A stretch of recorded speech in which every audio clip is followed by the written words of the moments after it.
So while Saul was in that cave sleeping, David's men were like, there he is, look, that's your king. That's the king that's pursuing you. Go, this is your chance to kill him.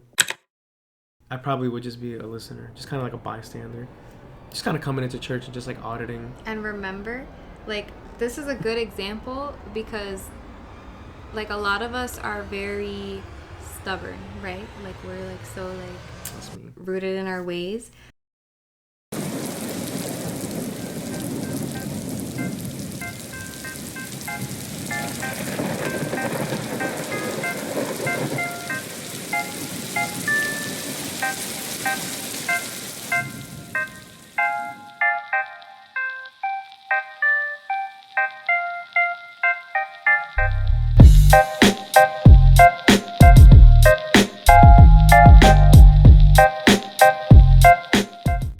Welcome to another episode of Walk with Armor, WWA, our podcast here. If you don't know who we are, my name is Emily, and this is my incredible husband, Jeffrey, who is here alongside me, and we're just so excited to embark on another chapter of this podcast. This is episode 3? So yeah, episode 3, and we have a ton to talk about. We won't take up too much time because sometimes we talk too much, but yeah. But we have a bunch to talk about. We actually just came back from church. We had a great message. We received a great message. Today was the first day that I actually led my team. Because as I mentioned before, I'm on production, but they just promoted me to be a lead on production. And it's just basically just filling in where anybody needs. If anything goes down, we kind of have to pull any audibles and kind of just like, go with the flow.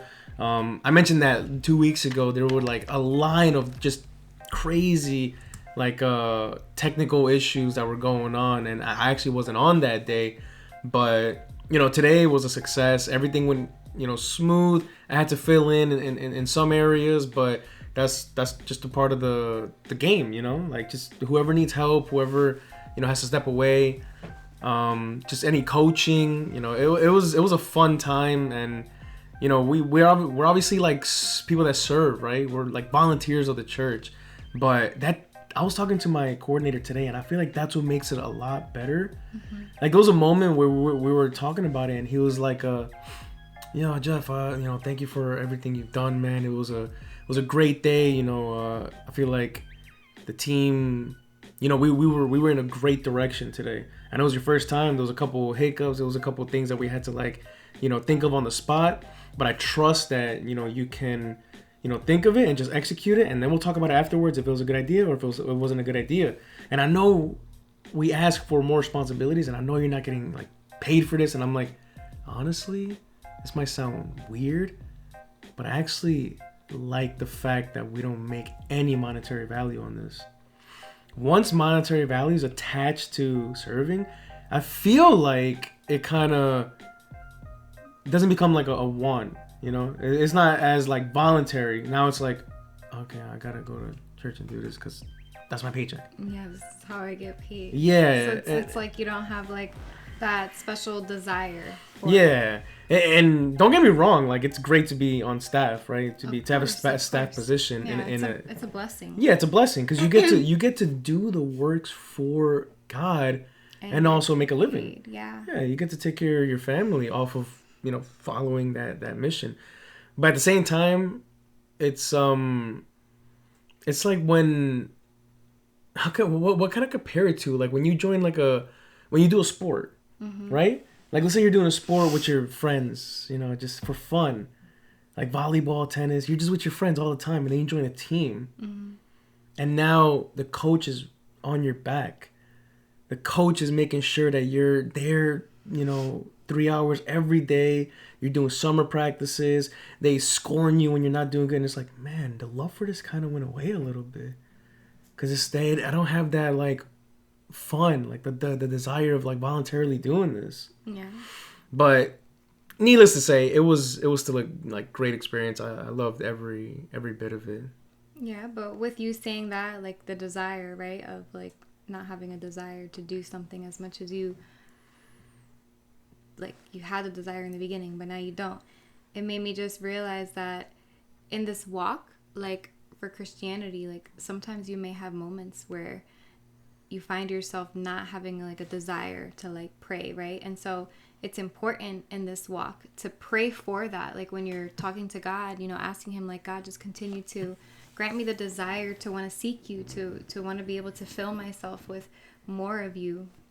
And so, yeah. Maybe it happens to everybody. I mean, praying, it takes forever. Like, yeah, it takes discipline. It takes consistency and not complacency. Yeah, truth be told, I've had like in the beginning, right? Yeah. And still to this day, I feel like I go through moments of that like routine prayer. Just like, thank you for this, thank you for that, thank you for my food, thank you for, and it kind of becomes a routine, and I fall, I kind of fall like guilty to that. My prayers aren't always like, super meaningful, super intentional. I'm not gonna lie. Sometimes it's just like thank you for waking me up, and pray for my traveling mercies, and pray for my kids and wife, and amen. Like the standard things. Yeah, just kind of quick. But kind of like like how sometimes in healthcare, like you might compare like how they treat patients as like they're like focusing on like the quantity, right? Not the quality of care. It makes me think of that. Like in our prayers, it's not about the quantity and how many words we're, expressing to the Lord, but it's about the quality and what we're saying to God. And so that's big. Because I was literally just talking to, remember I was talking to Didi Emily about that? And how like I was like feeling like I was in a place where I needed to do more, right? But not realizing that maybe the quality of the things are lacking. That's because you kind of like spread yourself too thin sometimes, because everybody knows this. If you take on more and more like different things, and your plate's full, the quality of executing those things kind of declines. Yeah. But it's crazy that you bring up prayer, because I was watching a video the other day where they were talking about King Solomon. Mm-hmm. And everybody kind of like, they wanted what his father had, King David. They wanted what David had, and everybody would wish what David wanted. And all of David's kids, they wanted to be the next heir to the throne because of that, because the money, the women, the kingdom, the power, all of that. But when it came down to Solomon, Solomon eventually went down that route, with all the concubines and stuff, and, they led him away from God. But he prayed for one thing more than, the power, the kingdoms, the wealth. He just prayed for wisdom. Yeah. That's all he prayed for. He just prayed for wisdom, and everything followed because of his wisdom. Mm-hmm. And he was one of the wisest men out there, writing the book of Proverbs and Ecclesiastes and a bunch of Psalms. And he was anointed, and he would teach not only his kingdom, other kings would come to learn from Solomon. Like, he was very, very smart and wise, knowing about animals and plants and just a bunch of stuff. And he was a man after God's heart, just like David. Yeah, of course. David was after God's heart, and he was like the OG. Before him, there wasn't, nobody really like influenced him that much to be that far into like wanting to seek God. Mm-hmm. Everybody knows the story of Goliath, right? Everybody knows the story of David and Goliath. He was a scrawny little shepherd boy that destroyed this 10-foot man that had over 100 pounds of armor. Yeah. And then he ended up taking Goliath's sword and, cutting off Goliath's head. Yeah, and today that's what Charlie spoke about in church. Yeah, he did. Yeah. And then remember he like talked about the armor of God, and we were like geeking out. We're like, oh my God, that's the name of our podcast. Yeah. I was like, what? God, what are you doing? But then he was talking about Goliath losing all that armor, and I was like, wait, that sounds kind of bad. But yeah, no, David was after God's heart. Like, some of the stories that I learned from 1st, 2nd Samuel, I was just like, he was so like dedicated to whatever God presented him. Yeah. One story that I could like remember right now, that he was getting persecuted. Mm-hmm. He was getting persecuted from Saul, which was the king at the time. Mm-hmm.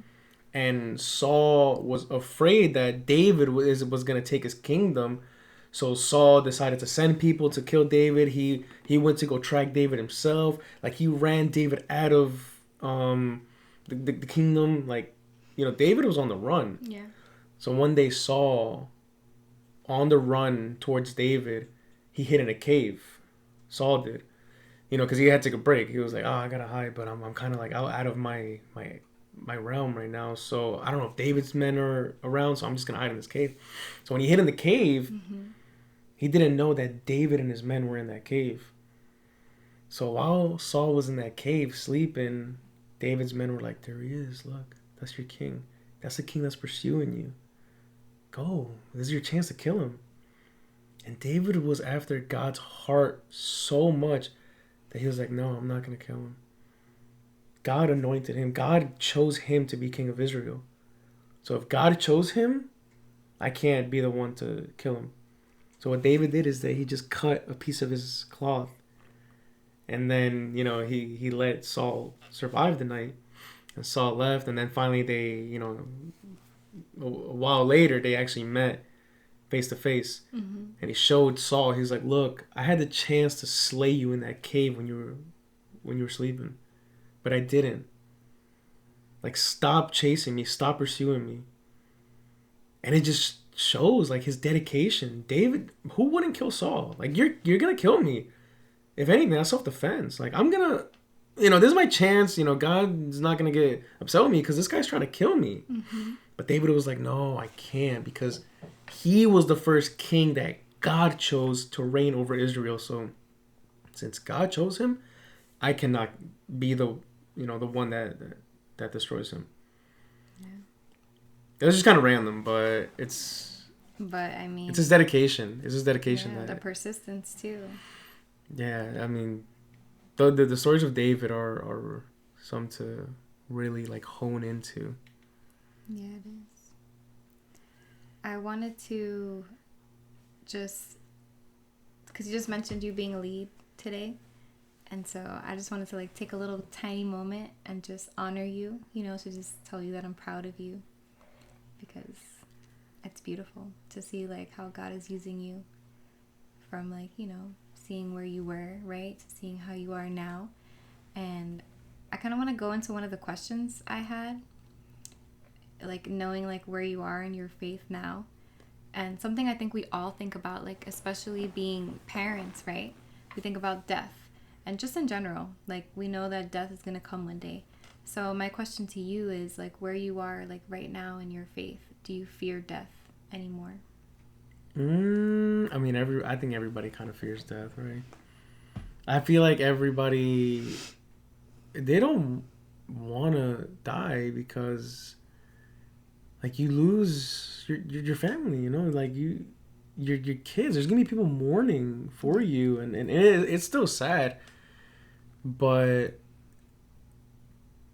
I kind of have like an idea where I might go, so it kind of like sets my mind at ease. And even Paul said it. I don't remember what book, but even he said, I kind of can't wait for the day that I'm not here no more, because that's the day I enter the kingdom. Yeah. But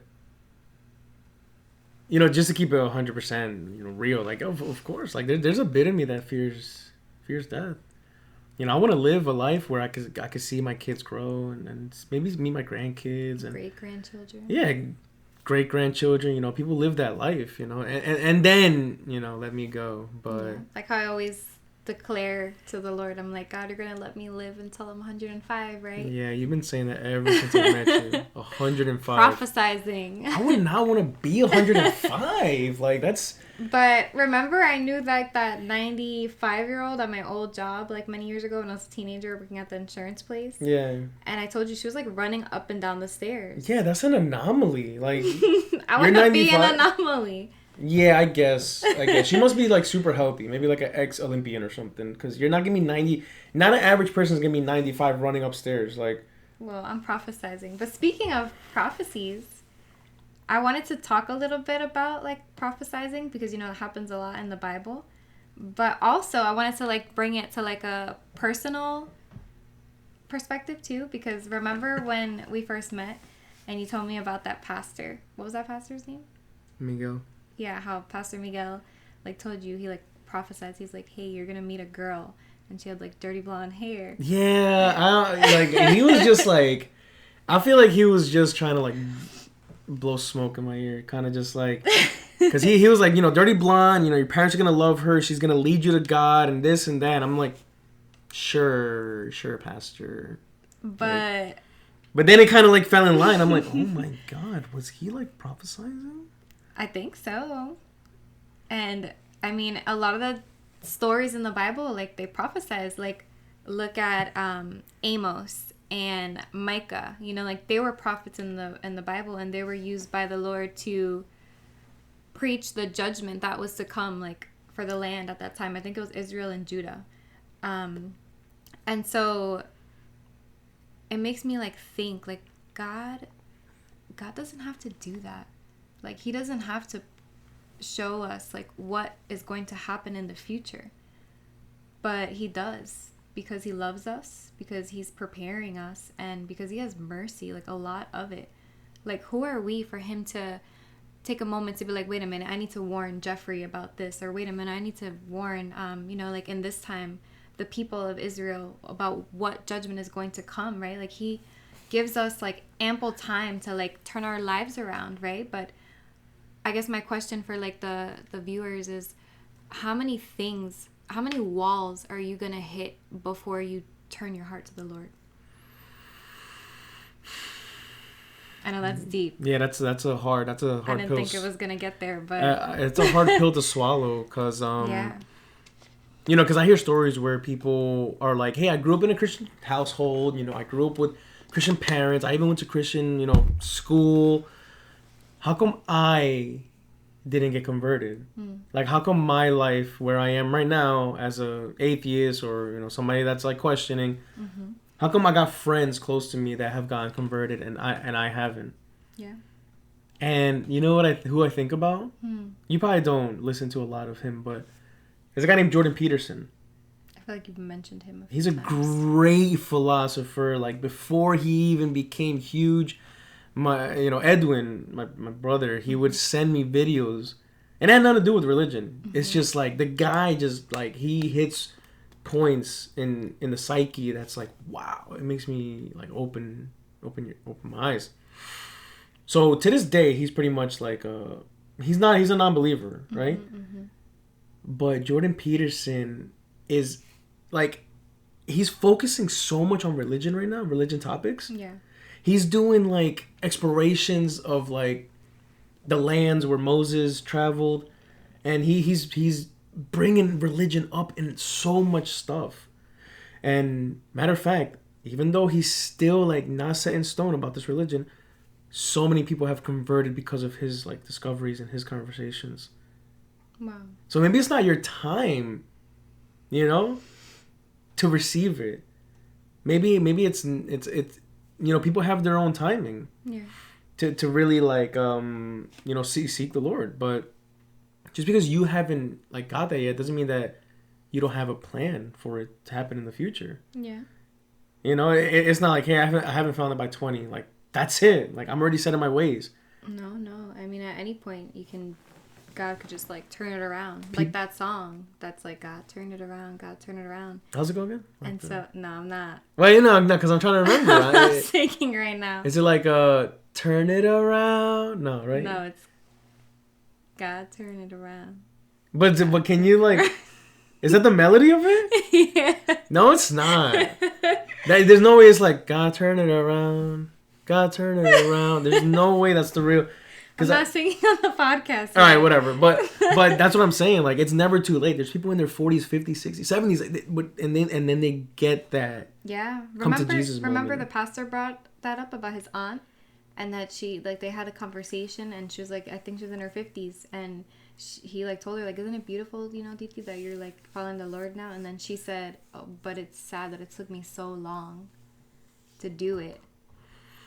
Yeah, I was talking to a guy in my small group, and he was telling me story that he had like a Mormon family member, and they were Mormon, you know, and it was like uncomfortable whenever they got together because it's like, do you really believe that Jesus like was the Son of God? And he's just like, oh my God, like if you're gonna bring up this conversation, you're gonna have to let me cook, like you're gonna have to let me talk. But because Mormons believe that like Jesus is Satan's brother, that's what they believe, right?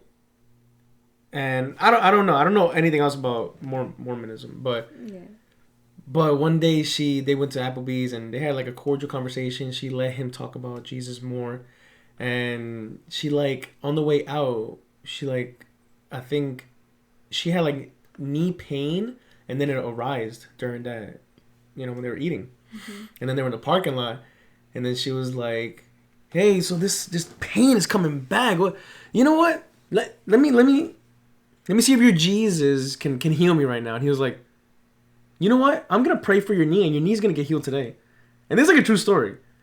And he like put his hand on her knee, and she was like mocking him. She was like, "Yeah, sure, come on, Jesus. What are you gonna perform surgery on me?" Like, and he's like, you know, he just gave a quick little like, you know, 2-sentence prayer.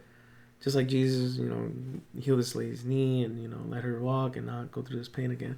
And literally, like, that moment in the parking lot, she, like, felt nothing. Like, the pain went away and she could, like, move it and she could, like, oh my God, what? And she, like, got up and started, like, kind of, like, squatting and kind of, like, moving it around. She was like, there's no way. There's no way. Because, like, she was going through like pain right there, and yes, it would go away throughout the day, but it went away that same moment, and she was like shocked. And her husband's still Mormon, you know. Obviously, she's still Mormon too, but they were just like, the husband was like, "Come on, like stop joking. Like your knee must have not been hurting that bad if it's good now." And she's like, "No, I'm not kidding. Like it was hurting in there like it usually does, and now it does. I don't feel anything. Not only did it go away, but I don't feel anything." And then, you know, the guy in the small group kind of like, just kind of cocky in the situation. He was like, turn to God and like turn to Jesus. There's power in the name of Jesus. It really is. Like when I heard that, I was like, wait, what? It always like, I guess it's because I'm like a part of worship. So like, I feel like everything that you can possibly talk about, like, you know, like preaching wise, can be a song. Can be a song. It said power in the name of Jesus, and there's a song that goes, you know, there's power in the name of Jesus. I never even thought about that. There's an army rise, you know. Yeah. You should write music. Maybe. I think it'll be kind of easy to write like Christian songs. No? Maybe. I mean, I do enjoy writing. You gotta be bold. Yeah, we talked about that. Bold. Talk about being bold. Let me show you this video. I want to show you something this pastor mentioned. This is a pastor that somebody in my small group introduced me to, and this guy has like authority in his voice. He's like I think he's like an Atlanta like a black pastor, but he has like so much like power in his voice, and I can't. If I was a preacher, I can't do what he does. He's sweating, he's yelling, and I'm like, he's dabbing himself with a little towel. Exactly. Like he has like little you know sweat all the time, and I'm like, oh, this guy he's going in. He's a real deal. Yeah, let's listen. How can you be bold when you're gripped by approval addiction? You got a loved one that needs to hear your testimony. You got family that needs to hear your testimony. You got unsafe people following you on social media that needs to hear your testimony. Some of them will never step foot in a gathering. You're going to be the only Jesus they see, and how would they see him if you're so afraid you won't speak up for the Lord Jesus Christ? I know why you won't post, because you know sister so-and-so is following you somewhere down there, and you know if you say something about God, she going to get offended. So watch, your approval addiction for her muzzles you from being a witness for Christ.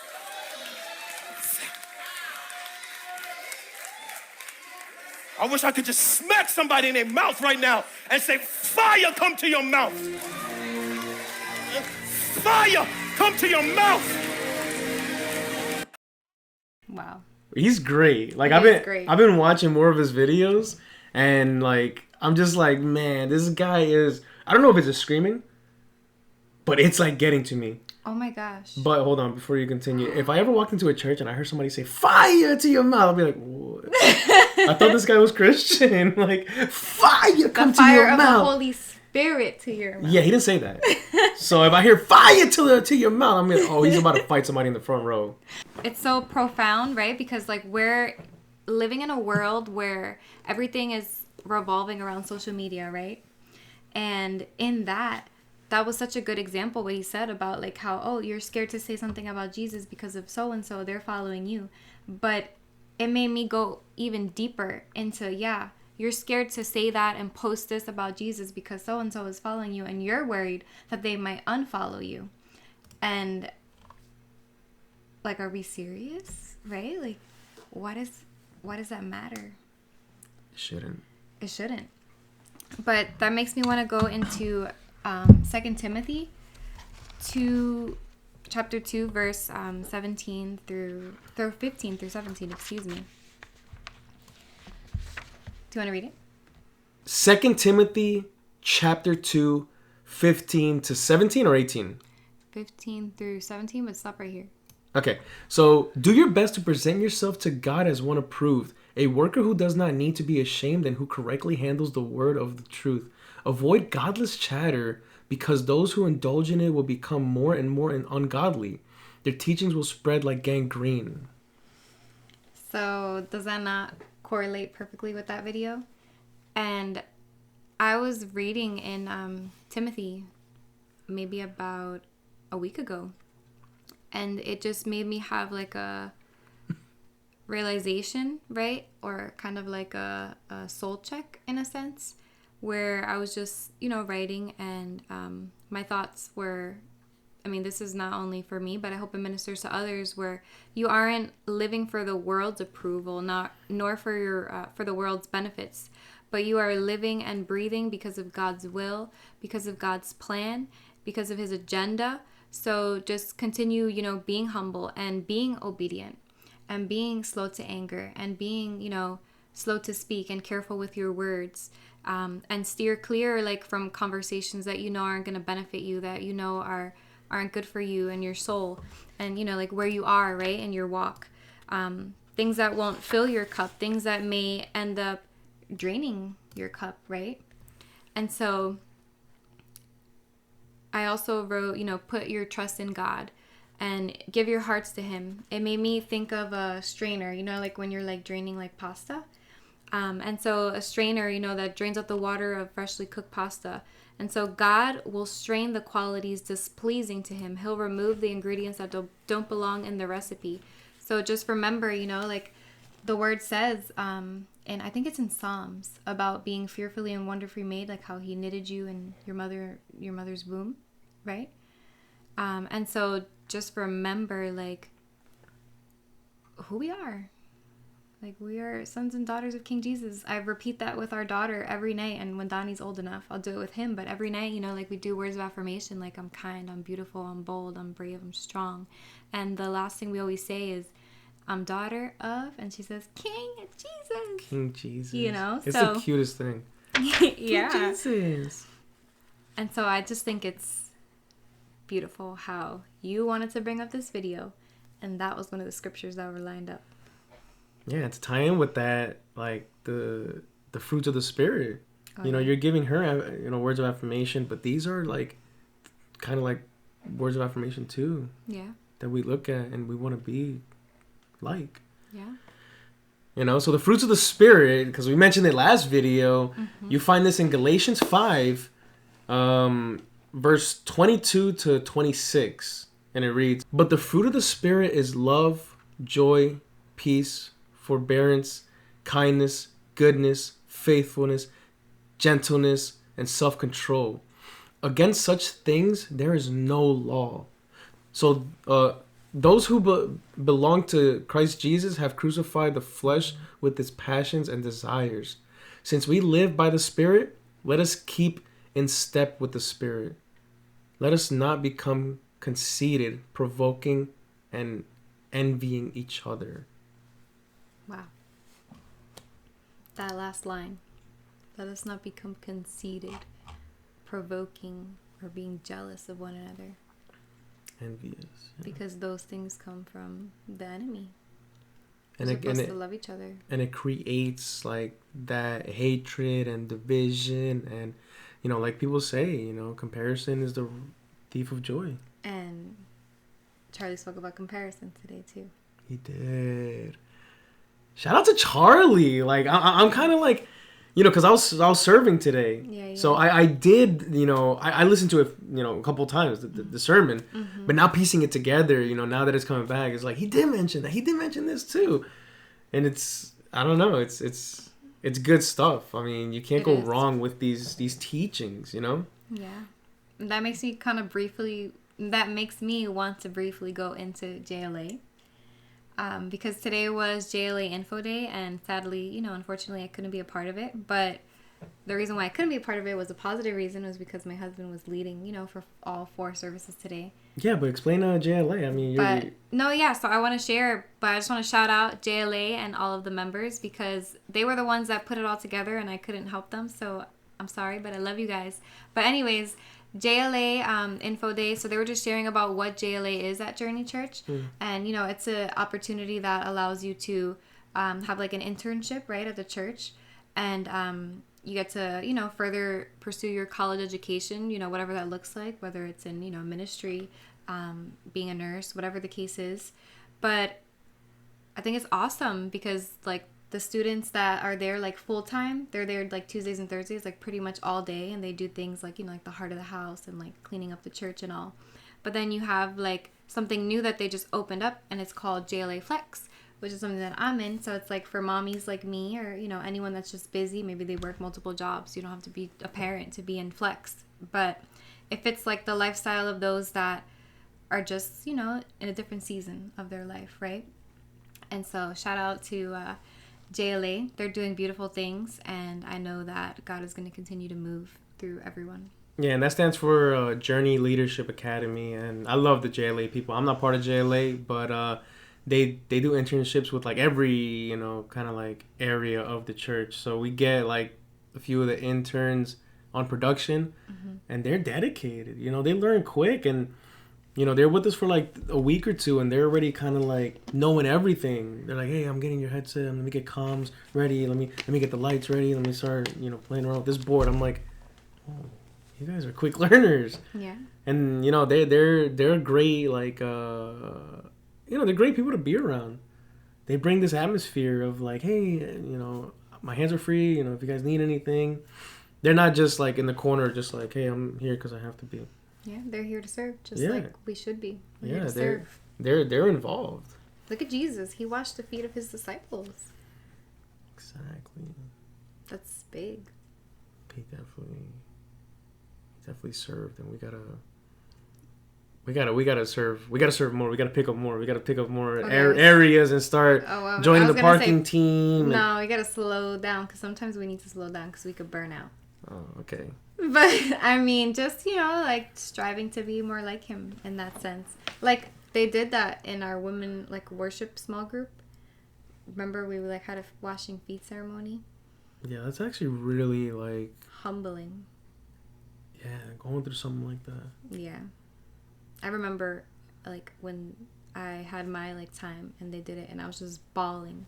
Like just like thinking about how Jesus did that. I feel like I want to touch on, small groups, and then we'll cap it with the Friendsgiving, because it kind of ties in with small groups. But I feel like small groups, or like a small community, is so important in, for people that, aren't really like used to church, because a church is just like a big building that you go to, and you got one person on the altar kind of doing a monologue. Like, it's hard to be a newcomer and get that like personal, like how do I get close to this community? Like, it's hard. Like, I'm just listening to the preacher, his sermon, and then we all go our separate ways. But small groups has been such a big impact in my life. Honestly, I think if it wasn't for small group, I probably would just be a listener, just kind of like a bystander, just kind of coming into church and just like auditing. And remember, like, this is a good example, because like a lot of us are very stubborn, right? Like we're like so like that's me, rooted in our ways. But at first, Jeff didn't want to. Like, I was like, babe, you should join a small group. It'll be great. Like, you can meet other men that love the Lord. And he was hesitant. But then when he finally went, like, remember the first night you went and you came back? Like, you were just like, wow. My heart was just like... Yeah, and it wasn't even like a coming to Jesus moment. It's not like we were like crying. It wasn't like I felt the Spirit. I was just in a room with guys my age that were in the same path as me. People weren't coming in there as scholars. They weren't coming in there like knowing the Bible, cover to cover. They were coming in there like 3 weeks into this religion. They were coming into this 3 months into this religion. And then maybe like 1 or 2 guys were, in this religion for years. But for the most part, we were all kind of like in the same kind of area. And if we weren't, then we knew how to like sharpen each other. Yeah. And that's what it was. I was kind of new to it. I didn't want to like, I just kind of went in there and just kind of like she mentioned, like a stubborn person just kind of like going in and be like, I didn't tell them this, but I'm like, yeah, my wife, You were like, what is this going to be a bunch of weirdos just crying? Yeah, I thought it was crying and letting their emotions out. I thought it was going to be like, hey, Brother Jeff, how's it going? Wow, man. I could feel the anointingness in you. You're special. And I didn't want to deal with that, you had a pre-judgment. Yeah. I kind of, that's what I thought. Yeah. That's what I thought coming in. I don't even know where I was going with that. That's what I thought coming in. But no, they were just like, yo, what's good, man? Yo, sit right here, man. Like, yo, we got cookies and we got, what you in the mood for, man? We got Sprite in the fridge. Like, they were just regular dudes. And I'm like, okay, let's see if I get anything out of this. Day 1, we got into the Bible. Half of us didn't even know, like, the stories. Like, I think before small group, I didn't know Genesis. Like, I didn't even know the beginning. I knew bits and pieces of like the popular kind of stories, but it wasn't until that small group, building a small little circle of guys that kind of like help each other in the walk. Yeah, and look at where you are now. Look at where I am now. I kind of like immersed myself in learning more, and then I find an interest in it now. But that kind of ties into another small group, which is basically production. Production is not like a tiny team. Yeah. I think it was like 70 of us, but it is such a close family. Like the production team and along with the other teams in Journey, it's just I'm on production. So like worship JLA. Yeah. I root production because that's my team. Yeah. They're such a tight little family, and they had a Friendsgiving today that I didn't even get to go to. I already had like compromisos. I don't know how you like. I already promised things. Other compromises, other commitments. Yeah, commitments. So, but you attended it. Yeah. And it's crazy because I'm in production, but Emily has slowly like infiltrated my group. Your group? Where are we? Yeah, but like I'm in production. It's a little different. She like infiltrated it, and now she's like best friends with so many people there, to the point that they see me and they're like, Jeff, is Emily with you? We haven't seen her. Like, how's she been? I'm just like, I'm here. and they're like, yeah, but where's Emily? And I'm like, remember that happened with your brother too? What? When like he was like, where's Emily? Where's the kids? And he was like, I'm sorry, man. Not to say that you're not like. Yeah, I get it. Like my kids are more interesting than me, and I want them to be. Yeah. But, yeah, I didn't get to be a part of it, but from what you say, like, it was amazing. You guys had a bunch of games, a bunch of food, and a bunch of, like, pictures were taken. I'm just like, dang, I'm going to have to wait until next Friendsgiving. Yeah, or the next family night. Oh, yeah, they do family night. It was basically a substitution for family night, but it was a little bit more, like, focused on, like, Thanksgiving theme. Yeah. Because we're in the month of November, but... Yeah, lots to be thankful for. Yeah. But it was, like I said, we do have the other family nights, so I could just... tag along with that. I just like to be around those people, Yeah, the great. Production team and my small group. Like I love to stay connected with those people. And if you guys want to get connected, reach out to us. If you're in the Florida area, we'll show you like where Journey is. Come to our church. Yeah, come to our church. Once you like listen to it a few times or check it out online, it's Journey ORL. And if you one day in the future join a small group, you'll see what I mean. Or in your own church, join a small group. When you get with people that are on the same kind of like like path as you, kind of on the same wavelengths as you. Yeah. They kind of want to achieve the same things. They kind of have like similar minds, similar backgrounds. You find that like communion, is that what it is? Community. Is it- Unity. Yeah, kind of like, just people that are doing the same thing that you're doing. I don't know, I thought that was a special word for that. Something that I wanted to add was that great things don't come from comfort zones. Like, you need to get out of your comfort zone, like how Jeffrey did, and he went to that small group, and then something beautiful came from it. Yeah, get out of your comfort zones. It's easy to be complacent and just kind of stagnant and just kind of like just going with the flow. Yeah. I know people say that, but we're called to go against the flow. Yeah. We were made to be like Jesus, not of this world. Fearfully, wonderfully made. And we're all unique. We're all in the created in the image of God. And we'd love to help you, like on your walk. If you're new to this, we were once new. I would say I'm still new. Just to keep it like frank. Yeah. Like there's so many people that know so much, and I feel like 2 years in is not like a veteran. I'm kind of like in the middle, but yeah, I would love to connect with you guys. I would love to share my story, my testimony.